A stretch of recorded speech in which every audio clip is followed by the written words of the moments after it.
Então, bom dia, senhoras e senhores deputados. Um cumprimento especial aos 3 vice-presidentes da Associação Nacional de Municípios, ao presidente Rui Santos, vice-presidente da Associação, ao presidente Mafra Helder Sousa Silva, vice-presidente da Associação também, e ao senhor vice-presidente Alfredo Monteiro. Dizer que é um gosto tê-los nesta Comissão da Administração Pública, Ordenamento do Território e Poder Local, onde seguramente Vossas Excelências também estão bem e se identificam com esta nossa Comissão. Esta audição, e agradecendo a vossa presença e disponibilidade, esta audição vem no seguimento de um requerimento apresentado pelo Grupo Parlamentar do PSD, no âmbito da proposta de Lei 42, da 42. Ok. 24, mas foi a proposta 40. Tal e qual, portanto, aprovada entretanto, e a nossa grelha de tempos, portanto, será 5 minutos para o grupo parlamentar que apresentou o requerimento, depois 5 minutos para a Associação Nacional de Municípios e depois uma ronda única de 3 minutos por cada grupo parlamentar, ao qual depois a Associação Nacional de Municípios terá o somatório desse mesmo tempo, ou até esse tempo, para poder fazer a sua intervenção. Portanto, e sem grandes demoras, desejando a todos votos de um bom dia e de bom trabalho. Dou a palavra ao senhor deputado do Grupo Parlamentar do PSD, João Paulo Barbosa de Melo. Muito obrigado, Sra. Presidente.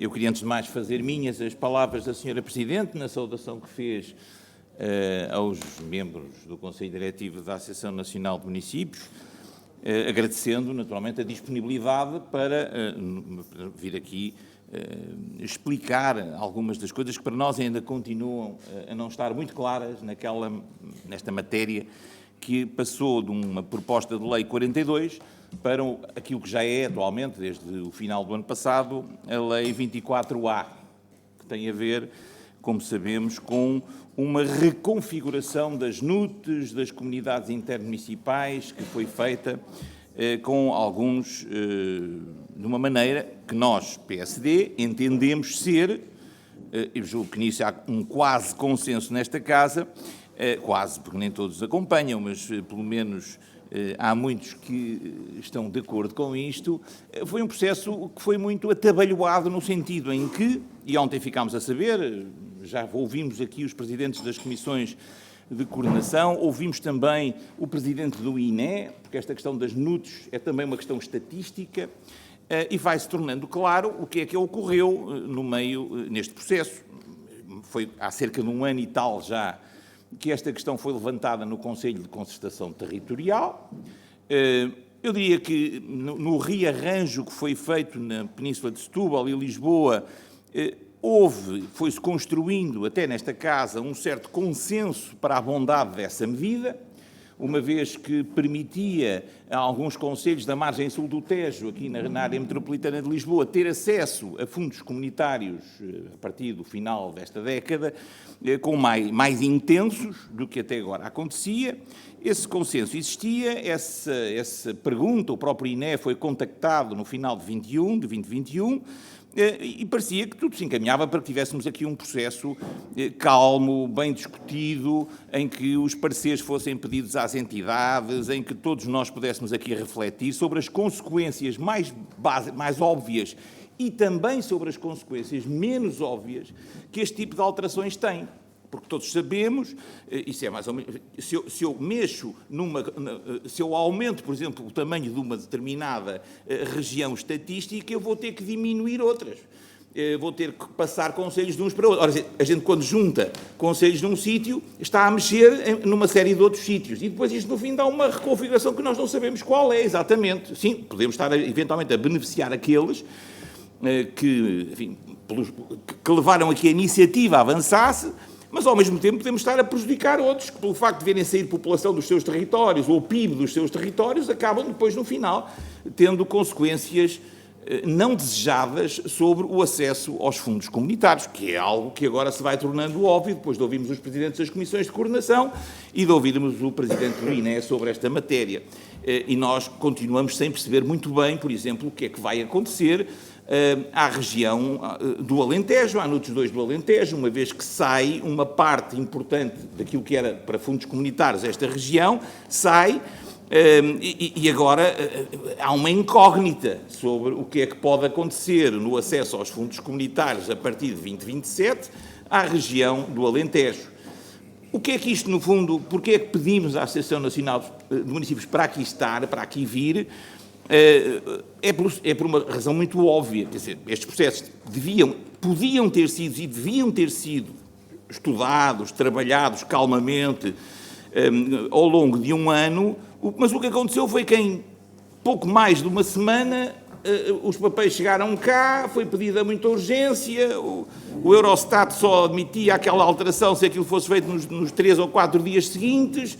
Perante esta quase, enfim, chantagem, naturalmente deixámos passar, porque não queríamos prejudicar as populações de Setúbal, mas temos a sensação de que este processo não está bem explicado. Pronto, e, no fundo, queríamos perceber melhor. Nós recebemos aqui os pareceres da Associação Nacional de Municípios sobre este assunto. Aliás, há logo um primeiro, no início de março, uma cartinha a dizer qualquer coisa como manifestando o repúdio pelo ocorrido no processo de aprovação da proposta de lei. Está aqui assinado pelo secretário-geral Rui Solheiro, que diz isto não pode acontecer assim. Pronto. E, no fundo, era um bocadinho sobre isto que queríamos ouvir a Associação Nacional de Municípios, sobre este processo e sobre o que vem para a frente, que agora o que nos interessa é assim, já está, mal ou bem está feito. Agora, e o que é que vem à frente? Quem vai ficar prejudicado, quem vai ficar a ganhar e quem é que vai ficar a perder? Muito obrigado. Muito obrigada, Sr. Deputado. Dou a palavra ao Sr. Vice-Presidente Rui Santos, Presidente da Câmara de Vila Real. Muito bem. Então, muito bom dia a todas e a todos. Na pessoa da Sra. Presidente, cumprimento todos e todas os meus deputados e agradeço o convite para estarmos aqui, para podermos dar a nossa versão dos factos e aquilo que pensamos sobre toda esta matéria. Começaria pelo fim. Mencionou há pouco uma carta que assinada pelo nosso secretário-geral, onde lamentávamos o facto de não termos sido ouvidos. E é, de facto, assim. Nós recebemos um pedido de parecer no dia 16 de dezembro. Nesse pedido de parecer não foi pedido ou solicitada qualquer urgência, ao contrário de outros pareceres em que, por vezes, isso acontece, e fomos surpreendidos com a aprovação da legislação no dia 22. E, portanto, era praticamente impossível emitir um parecer atempado, discutido entre nós e acertado convenientemente, depois devidamente estudado. E, portanto, essa era a primeira nota. A segunda nota era para dizer que não somos, obviamente, contra aquilo que foi feito. Achamos é que se perdeu uma grande oportunidade de olhar para o país como um todo e, provavelmente, num processo devidamente maturado, podermos perceber as implicações que uma alteração ou várias alterações em termos de NUT viessem a ocorrer. Que implicações é que isso teria para cada um dos concelhos, para cada uma das regiões, e podemos tratar o país como um todo, em igualdade de circunstâncias, e fazendo um ajustamento que queremos ser necessário e útil, privilegiando as regiões mais pobres, em detrimento daquelas que já estão claramente na área da convergência. Para já era isto e passava a palavra ao meu colega Hélder. Bom, muito bom dia a todos, também Sra. Presidente, senhores deputados, também serviços, muito obrigado. O meu colega Rui Santos acabou de sintetizar nesta parte inicial aquilo que é o nosso desconforto. Primeiro, o desconforto de não se ter ouvido as associações que representam o setor, neste caso os autarcas, quer a ANMP, quer a ANAFRE, que não é o caso hoje aqui que nós representamos. Primeira. Segunda, também reforçar a ideia de que nós, autarcas, temos a noção de que a questão da organização e da coesão territorial, face ao evoluir daquilo que tem sido a economia e os PIBs per capita de cada uma das regiões, carecem de ser analisadas como um todo. e não pontualmente como o Governo, eu vou dizer o Governo e esta Assembleia, porque eu não estou só melindrado com o Governo, porque a Assembleia acabou por votar e aprovar aquilo que o Governo propôs. E por isso eu considero que esta Assembleia tem também culpa e é responsável por uma violação, para mim, clara do princípio da igualdade relativamente ao todo nacional, porque com a decisão que foi tomada relativamente à questão da Península de Setúbal, que, como dizia o Rui muito bem, nós inquestionavelmente estamos de acordo, o certo é que essa decisão, que foi uma decisão positiva, se quisermos de igualdade positiva, acarretou indiretamente questões de igualdade negativa para a área metropolitana de Lisboa Norte, onde eu me enquadro, e por isso também tenho o gosto de aqui estar, enquanto Presidente de Câmara de Mafra, mas para todos os outros 6 municípios da área metropolitana de Lisboa Norte. Dando como este exemplo e ilustrando, mas reservando também um pouco mais para a frente, depois na parte também de resposta às perguntas, dizendo que nós estávamos com um PIB per capita de 96% em 2021 e agora com esta, que já almejaríamos claramente a estar numa região de convergência, ou seja, veríamos também justamente adaptado o nosso apoio comunitário, com esta decisão. E dado que na área metropolitana de Lisboa Norte, exemplificando, que eu acho que é melhor, temos os 3 municípios mais ricos do país, Lisboa, Oeiras e Cascais, e fez com que, de uma forma, eu diria, estatística, estes 6 municípios mais pobres, que já vos vou dar nota a seguir de qual é a pobreza que nós temos também, que é comparável a toda a zona da Cima-Oeste, que passassem para um nível de riqueza novamente acima dos 100% do PIB. Quer isto dizer que nós vamos ver, cerceada a nossa pretensão, nos próximos anos, relativamente a sermos justamente financiados no quadro comunitário, em função daquilo que foi esta decisão do Governo e da Assembleia. Portanto, há de facto aqui assim um prejuízo claro e evidente. Eu não digo que foi propositado, mas digo que derivou desta decisão e, por isso, naturalmente, também uma das questões que hoje aqui me traz é pedir também claramente que esta Assembleia possa corrigir a mão e possa corrigir a injustiça que provocou indiretamente em muitos municípios do país. Mas há mais, direi a seguir. Muito obrigado, Sr. Presidente. Muito obrigada aos senhores vice-presidentes da Associação Nacional de Municípios. E entrando nesta ronda única de 3 minutos ao Grupo Parlamentar do PS, na pessoa da Sra. Deputada Euridice Pereira. Obrigada, Sra. Presidente. Cumprimento os representantes da Associação Nacional de Municípios Portugueses e, obviamente, agradecer muito estarem aqui presentes hoje. A situação que estamos a falar não é uma situação que tenha a ver exclusivamente com dezembro de 2022. Tem anos esta matéria.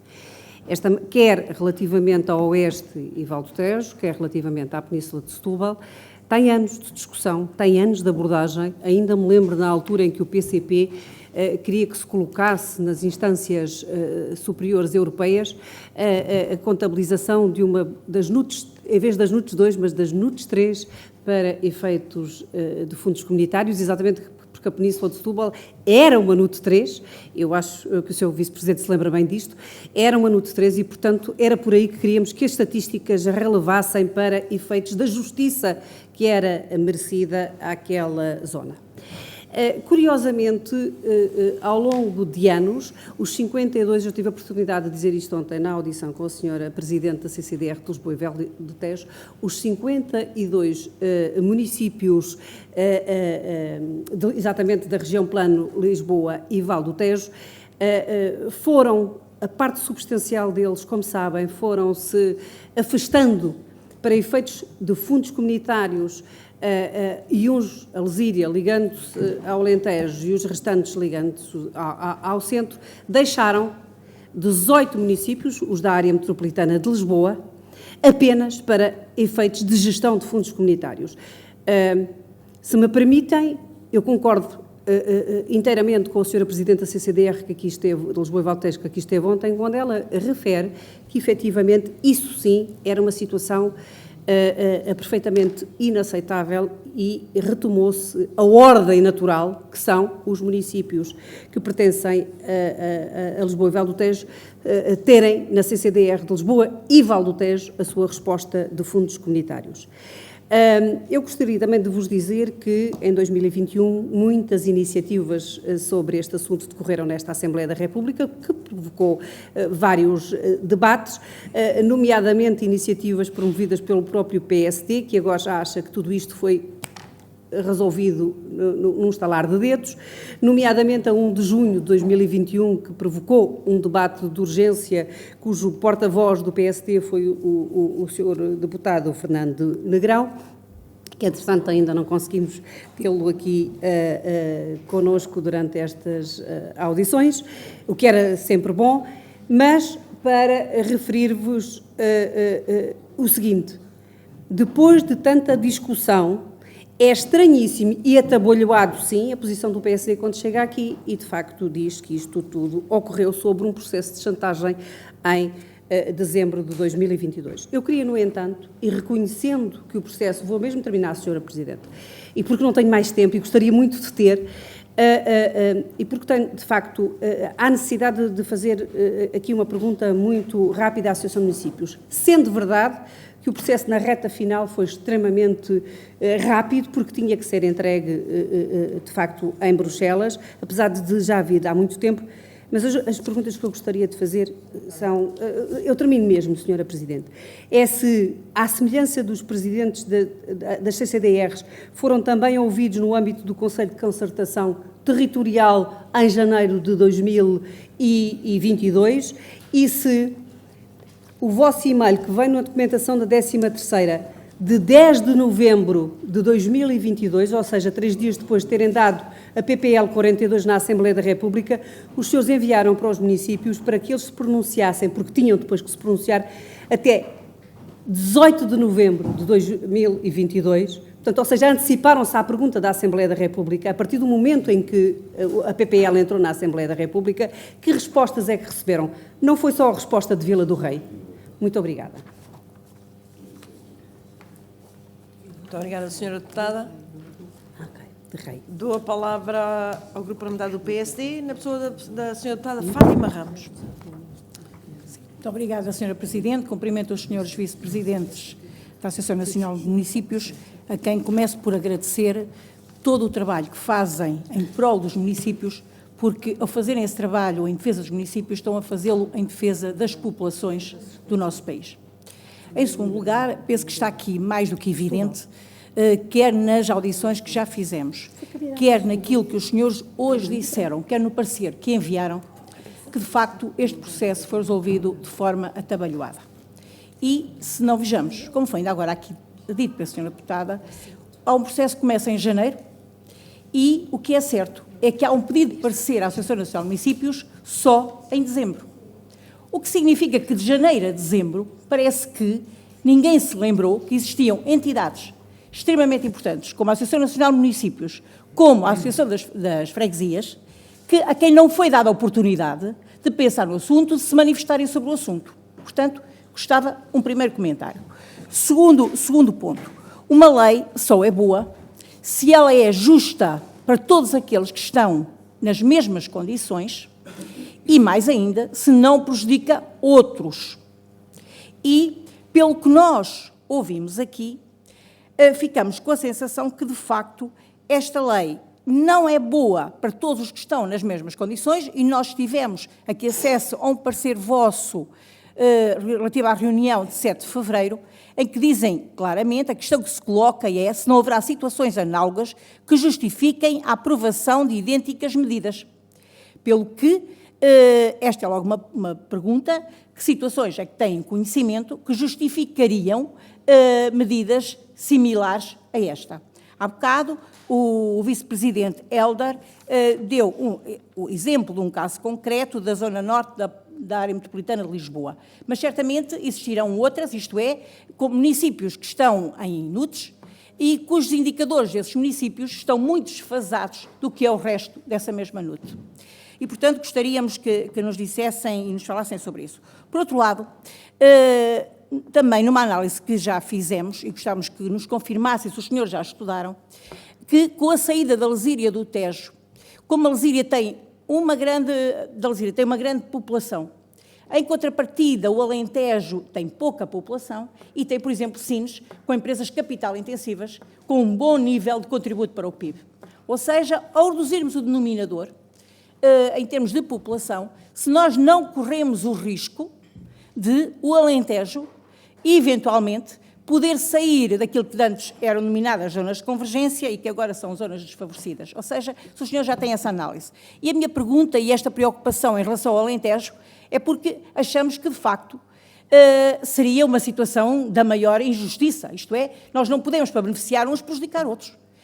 Por isso, era esse comentário. Segundo ponto, há bocado, o Sr. Vice-Presidente Rui Santos disse que se perdeu uma oportunidade de olhar para o país como um todo.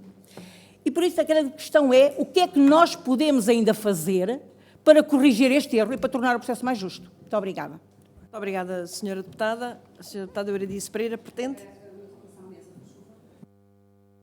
Muito obrigada, Sra. Presidente. Eu ia solicitar à Sra. Presidente, portanto, à mesa, que fizesse o favor de distribuir o projeto de resolução 1382 do PSD, que data de 2021, onde o PSD propõe a criação do Manuto 2, abrangendo as NUTs 3 da Lesíria do Tejo, do Médio Tejo e do Oeste, e nesta altura não vem aqui fundamento nenhum de que o PSD estava preocupado.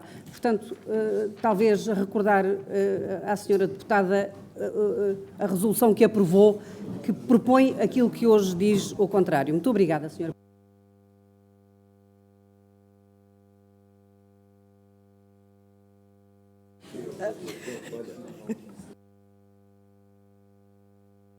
Dou a palavra ao Sr. Deputado Bruno Nunes, do Grupo Parlamentar do Chega, para 3 minutos também.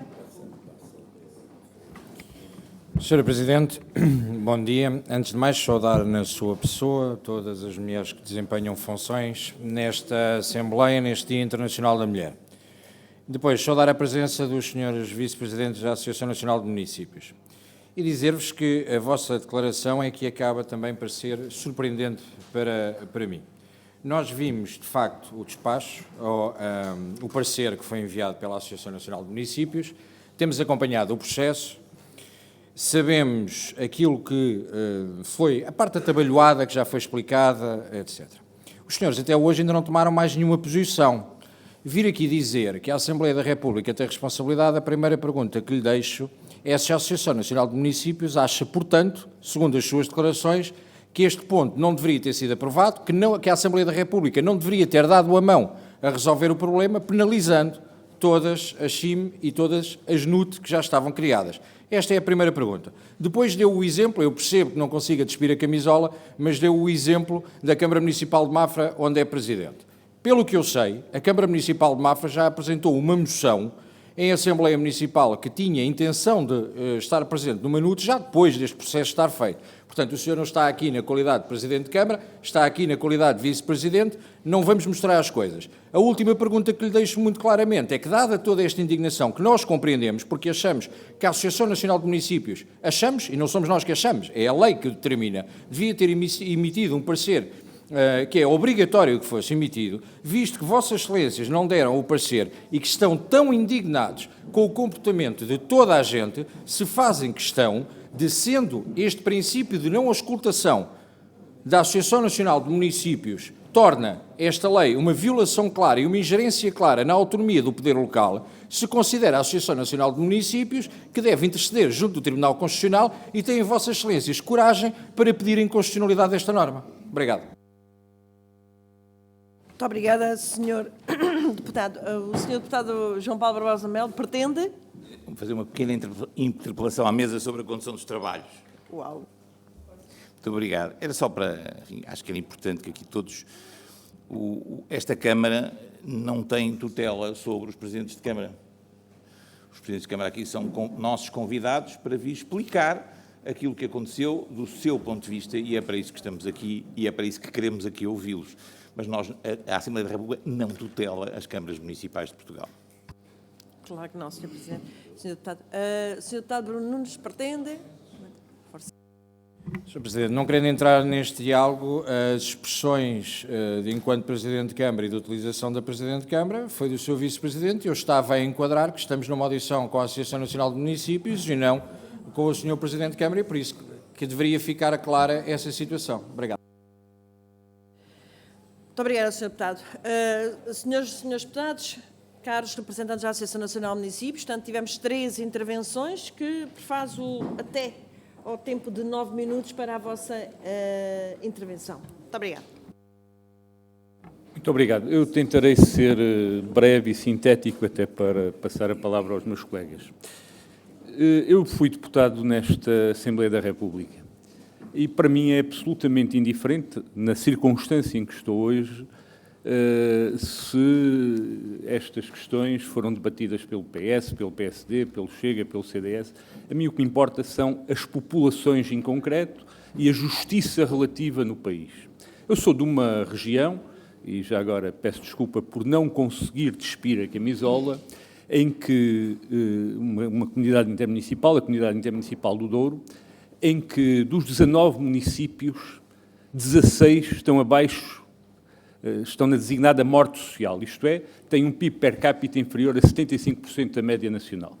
E são puxados para cima pelo facto de estarmos agregados numa NUT 2, onde temos o Porto, Gaia, Matosinhos, Maia. E, portanto, eu acho que esta situação foi provavelmente bem resolvida pela Assembleia da República, devia ser extrapolada para o todo nacional e ser analisada como um todo, até por uma questão de justiça. E o apelo que eu aqui deixo à Assembleia da República não é que a iniciativa parta do PS, do PSD, do CDS, não, isso para nós, autarcas, isso é absolutamente indiferente, para nós, da Associação Nacional de Municípios, isso é absolutamente indiferente. O que para nós é relevante e é importante é que se olhem para os dados, olhe-se para a realidade do país e se faça o ajustamento que é necessário para que as regiões que estão mais afastadas da convergência possam usufruir de fundos comunitários e se aproximem rapidamente da convergência, e aquelas que já estão na convergência, obviamente, não beneficiem desses fundos. Isso para nós é que é relevante, isso para nós é que é importante, e este é o apelo que eu deixo aqui na Assembleia da República. Muito obrigado.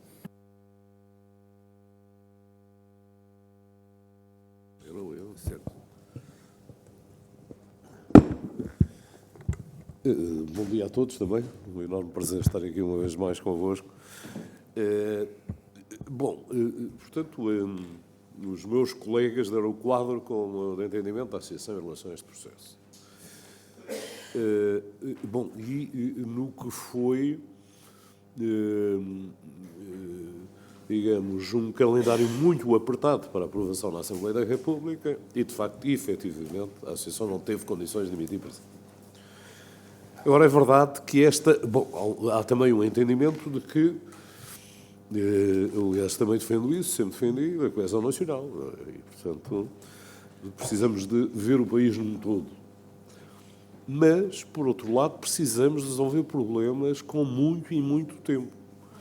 E nesta matéria, nós refletimos lá na Associação de Municípios, não temos exatamente o mesmo entendimento, mas tivemos um debate muito salutar nesta e noutras matérias, naturalmente, e encontramos sempre um caminho conjunto, como agora o fizemos, e como já foi colocado pelos meus colegas, mas efetivamente tínhamos um problema, conhecemos, e eu conheço muito bem, na altura enquanto Presidente da Câmara e Presidente da Associação de Municípios da região de Setúbal, não é?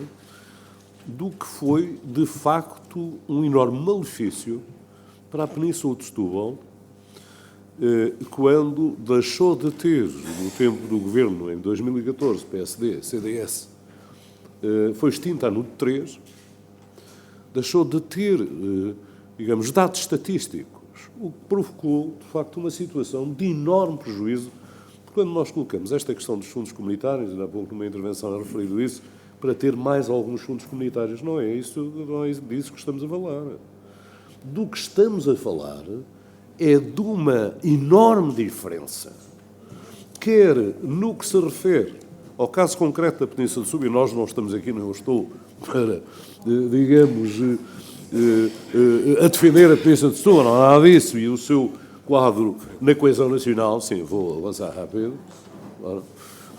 Mas esta é, de facto, uma questão que importava resolver, e demorou anos. Isto peca por tardio, não é? Aliás, eu costumava dar um exemplo que ainda hoje se aplica, que é, para que todos percebam o que é que isto significou, que a Auto Europa, em Palmela, tem menos ajudas de Estado percentualmente que a fábrica-mãe da Volkswagen em Augsburgo. Só para termos a ideia do que foram ao longo de anos e anos, digamos, a não existência de fundos comunitários que eram fundamentais em termos estruturantes para a região. Bom, agora nós também o defendemos, eu defendo, porque é preciso ver o país num todo, não tenho qualquer dúvida. E as questões colocadas que têm a ver com os 6 municípios da área metropolitana norte têm naturalmente sentido, como importaria aprofundar as matérias que têm a ver, no caso concreto do norte e no exemplo do Douro. Bom, mas este passo é um passo muito importante, que só tem reflexos no próximo, não é no próximo quadro comunitário, é no quadro comunitário seguinte. Agora, a posição da Associação, eu também defendo isso, é aprofundar esta matéria, não é? Muito bem, Sra. Presidente, Srs. Deputados, complementando aquilo que foi dito até agora e sublinhando que a Associação não está contra, de facto, a correção da injustiça na Península de Setúbal e também, como dizia a Sra. Deputada Eurídice, também não está contra a correção na área oeste e na Lesíria. Portanto, nós não estamos contra nada disso. Consideramos que a questão da ausência de um estudo aprofundado sobre a matéria no todo nacional, neste momento, prejudicou claramente 6 municípios em Portugal.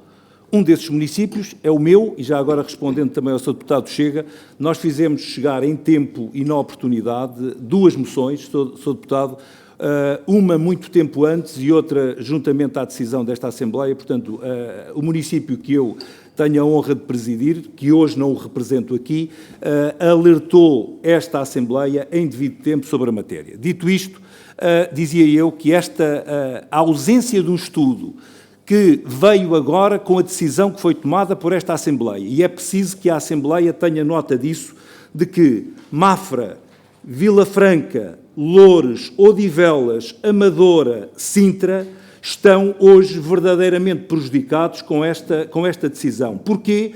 Porque estavam a 96% do PIB per capita médio da União Europeia e agora subiram para mais de 100%. Logo, estavam numa região de convergência e agora estão na região dos ricos. E isso tem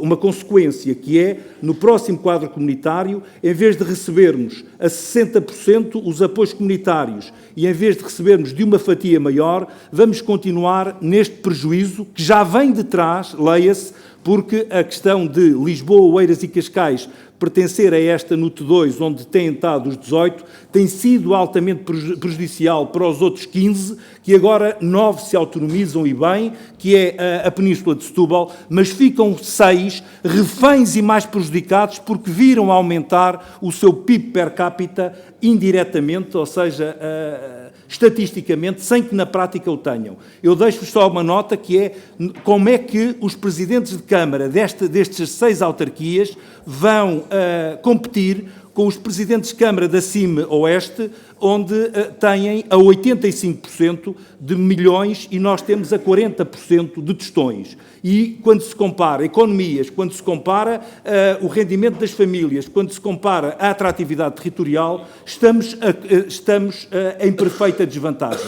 E esta Assembleia da República, naturalmente, eu repito, eventualmente sem dados objetivos para poderem tomar a decisão, participou e propiciou a que esta injustiça se instalasse. E por isso eu terminava, porque o tempo também nos comprime, dizendo que situação semelhante existe na área metropolitana do Porto, mas ao contrário, como foi dito pelo meu colega Rui Santos, que é o seguinte: os municípios da área metropolitana do Porto, porque estão agregados numa NUT 2, onde inclui Viana do Castelo, Bragança, Vila Real, Braga, eles difundem, se quisermos, e espraiam-se naquilo que é o PIB per capita desta grande zona da NUT do Grande Norte, o que faz com que os municípios praticamente todos da área metropolitana do Porto têm todos PIB per capita acima destes 6 da área metropolitana de Lisboa Norte e recebem a 85% de milhões. E nós recebemos 40% de gestões. Portanto, é isto que eu vos trago aqui hoje, senhoras e senhores deputados,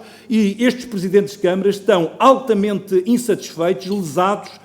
Eu não digo que se foi tanto, não foi propositado, mas de facto há a necessidade, e com isto termino, de, eu direi, em primeiro lugar, suscitar a constitucionalidade da lei aprovada, em segundo, porque o princípio da igualdade foi naturalmente beliscado, em segundo, exigir ao Governo um estudo urgente sobre esta matéria, de nível nacional, para que, na primeira oportunidade, se possa ir junto do Eurostat e corrigir este azimuth. E, em terceiro lugar, também, porque é competência desta Assembleia, lembro-me bem, enquanto deputado, quando cá passei, também as recomendações ao Governo que fazia, sabemos qual é o fim que a maior parte delas tem, mas dizer-vos que estes municípios devem ser compensados através do Orçamento do Estado, no que diz respeito aos investimentos públicos de que precisam para manter a sua competitividade. E são estas 3 questões que eu direi que, nesta altura, não me move nada prejudicar Setúbal ou prejudicar Oeste, de todo, nem quero fazê-lo,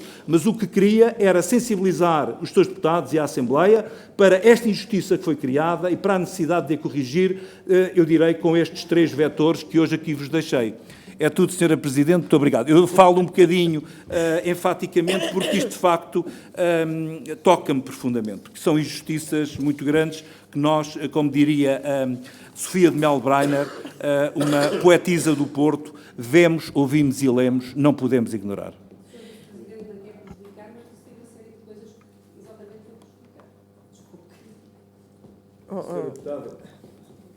Muito bem. Muito bem. Agradecendo. Sra. Presidente, posso, da informação, eu sei que isto é contrariar aquilo que é boa prática, Sra. Presidente, eu estaria disponível, enquanto Presidente de Câmara, autarca, ou enquanto também membro da Associação Nacional de Municípios, mas o que me dizem os juristas, eu sou um engenheiro não praticante, que neste momento o pedido neste caso de inconstitucionalidade da lei pode ser feita pelos seguintes órgãos políticos: Presidente da República, Presidente da Assembleia da República, Primeiro-Ministro e um décimo dos deputados, ou seja, 23 deputados à Assembleia da República, que é o artigo 281 da Constituição. Isto é para responder ao seu deputado que colocou a questão se eu não queria fazer o pedido de inconstitucionalidade diretamente. Sr. deputado, se pudesse fazia, mas como o senhor sabe, eu não posso. Também os órgãos jurisdicionais, Procurador-Geral da República e os órgãos defensores dos direitos. Não me interrompa, Sr. Deputado, eu sou o convidado, agradecia que não fosse interrompido. E o Sr. Provedor de Justiça. Portanto, se estivesse nas minhas mãos, eu falo-ia. Muito obrigado. Muito obrigada, Sr. Vice-Presidente. Sr. Deputado, chega é para... Sr. Presidente, uma interpelação à mesa. O senhor convidado, que aqui está na qualidade de Vice-Presidente da Associação Nacional de Municípios, apesar de, durante o seu discurso, tomar a posição de Presidente da Câmara Municipal de Mafra, para o qual não foi nem convidado, nem convocado a estar presente. E, portanto, o levantar de voz e a forma como falou, tem feito nas Assembleias Municipais, na Assembleia da República não o deve fazer. Muito bem, registro, Sr. Presidente. E agradecendo mais uma vez a disponibilidade da Associação Nacional de Municípios para aqui estar, gozando desse privilégio, seguimos, tanto se não houver oposição, com a audição seguinte, que tem a ver com o projeto de lei 231, que aprova a Lei Quadro da atribuição das categorias das povoações. Ou seja, explicar, e são a primeira entidade a ser ouvida no âmbito deste projeto de lei.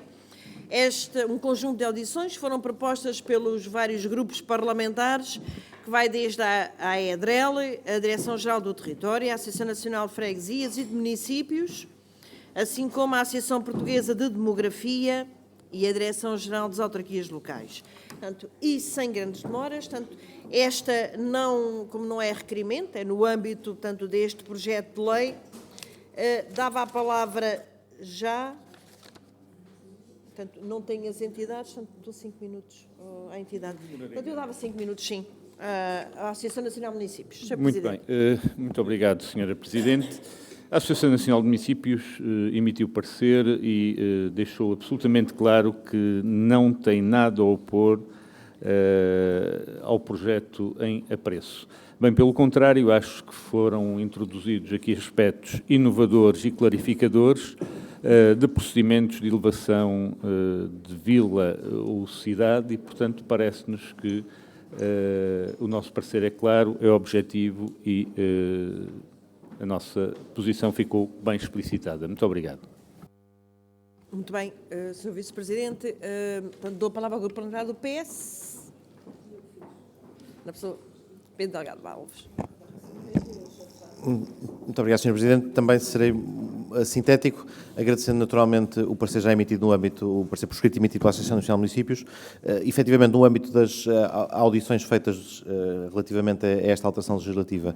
O objetivo principal não será tanto o do acordo, mas, no fundo, junto de todas estas entidades, verificar se têm sugestões ou propostas adicionais, que até depois podem remeter por escrito no decurso dos nossos trabalhos.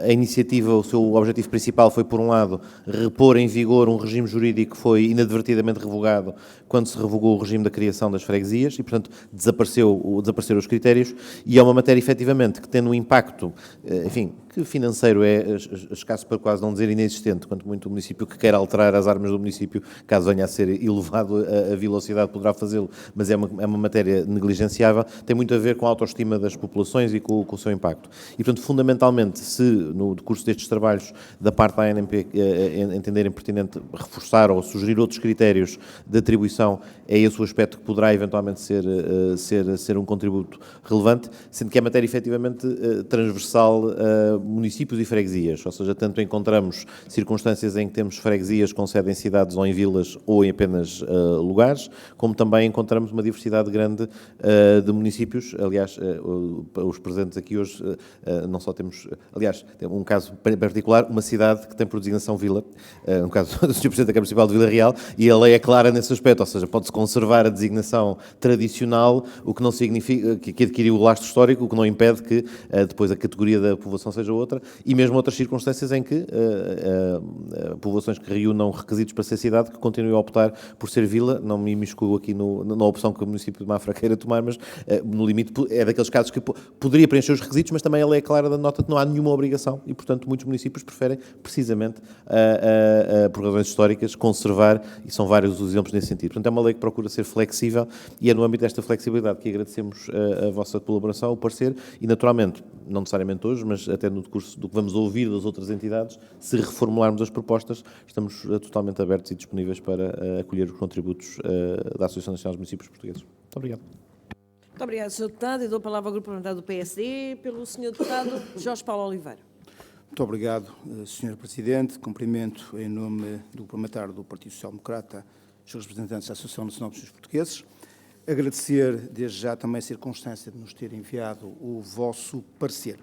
Eu provavelmente não serei tão sucinto quanto o Sr. Deputado do Partido Socialista que me antecedeu, porque tenho de facto aqui um conjunto de questões que gostaria de colocar, porque eu acho que são oportunas. Bom, e a primeira nota, no entanto, queria dizer era de que a revogação em 2012 da Lei 11/82 de 2 de junho criou, como já é conhecimento de todos, um vazio normativo quanto à atribuição da categoria das povoações que o projeto de lei agora em discussão pretende exatamente preencher. No entanto, não deixa de ser curioso que, mesmo assim, perante uma ausência de uma lei-quadro, um regime normativo da atribuição da categoria das povoações, o Partido Socialista tenha entrado com projetos de lei isolados e depois com uma lei-quadro que ainda está em discussão. Bom, parece-me que é uma contradição, mas isso obviamente não é para a Associação Nacional de Municípios Portugueses responder, é apenas para o nosso debate na Comissão. Bom, mas sem embargo eu gostaria também de dizer, em segundo lugar, que já em 2012, decorridos que estavam 30 anos sob a aprovação da Lei 11/82, esta lei estava, do nosso ponto de vista, desatualizada quanto aos seus requisitos. Ora, é exatamente sobre requisitos que, por certo, passará boa parte da discussão da especialidade que nós hoje iniciamos exatamente com esta audição.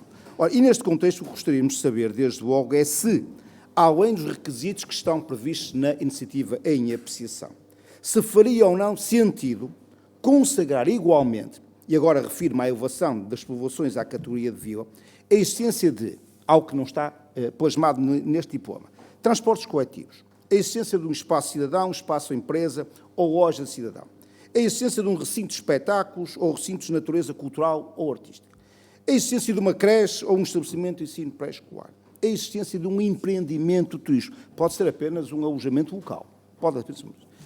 Nós, sinceramente, achamos que sim, porque são equipamentos e serviços que, para nós, do ponto de vista conceptual, é expectável que uma vila disponha, pelo menos em parte, daqueles de alguns que eu aqui referi. E fica, portanto, a pergunta se faz ou não sentido incluir também este tipo de serviços e equipamentos para a elevação de vilas. Já quanto à elevação da vila à cidade, à categoria de cidade, nós perguntamos se faz algum sentido, do vosso ponto de vista, se é ajustado, se é pertinente inserir como critério áreas protegidas, que é um dos requisitos previstos, ou uma das possibilidades. Ainda dentro da mesma temática, mas agora quanto ao número mínimo de eleitores, a iniciativa em apreciação, como puderam conferir, a mesma reduz o número mínimo de 8.000 eleitores para a elevação de vilas a cidades previstos no diploma revogado para 7.500. A pergunta é se não deveria ser ao contrário, se nós deveríamos aumentar o número de eleitores, já que estamos a falar de uma passagem. Há 40 anos eram 8.000, agora são 7.500.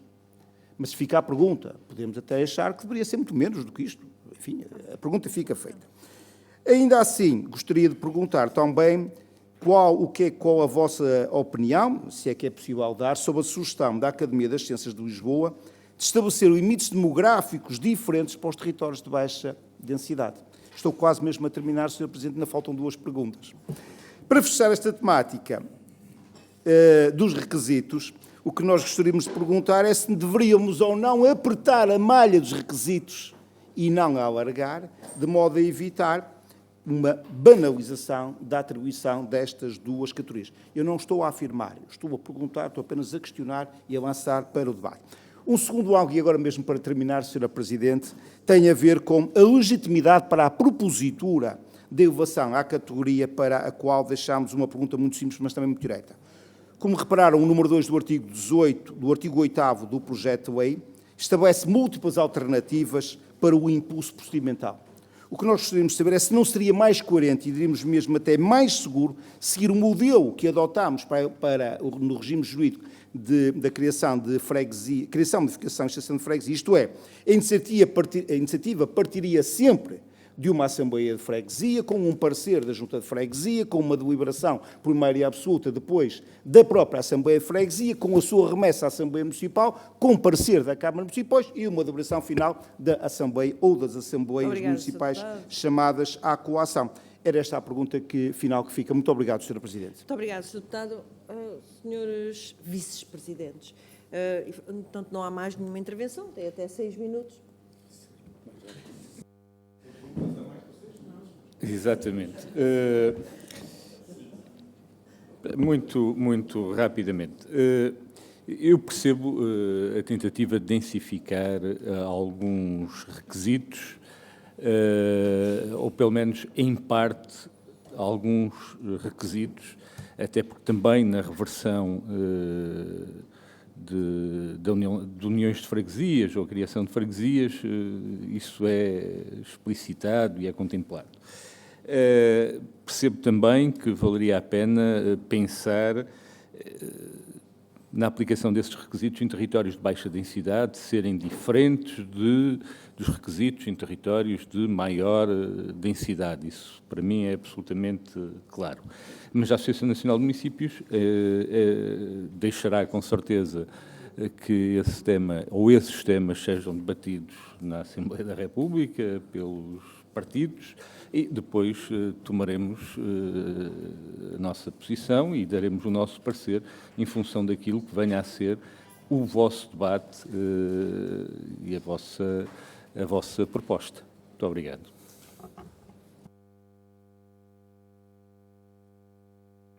Não havendo mais intervenções? Muito bem. Damos por encerrada esta audição e agradecemos a presença, mais uma vez, a presença da Associação Nacional de Municípios, desejando votos de bom trabalho. E para nós, senhores deputados, tanto nós tínhamos a ANAF, tanto agora às 11h15, se já tivessem chegado, nós seguíamos já, irei pedir só para me verificarem, está bem? E, entretanto, acompanho a Associação Nacional de Municípios.